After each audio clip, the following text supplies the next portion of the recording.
Hello everyone, welcome back to my channel. మన హిందువులకి గోమాతకున్న ఆ పవిత్రమైన ఎమోషన్ మామూలుగా తెలియలేదు కదా. అయితే గోమాతకు ఇక మా మమ్మీ పసుపు మళ్ళీ రుద్దింది. అంతేకాదు మా అర్హాన్ బాబు అయితే భయపడుతూ దాన్ని ఇట్లా చూస్తున్నాడు గోవుల్ని.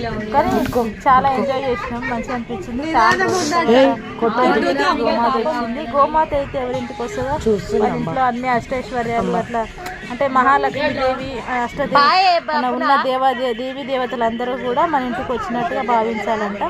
సో మా ఇంటికి గోమాత వచ్చినందుకు మేమైతే చాలా హ్యాపీగా ఫీల్ అయినాం. అండ్ వాటికి కూడా తినడానికి మా అమ్మ ఇంకా రకాల అవి తీసుకొచ్చి పెట్టింది. అయితే సగం గడ్డి అట్లాంటి దొరకలేదు కాబట్టి ఇక పప్పు అవి తినడానికి ఇచ్చిందనమాట.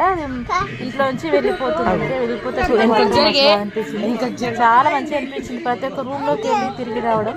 ఇదండి మా గోమాత విషయం.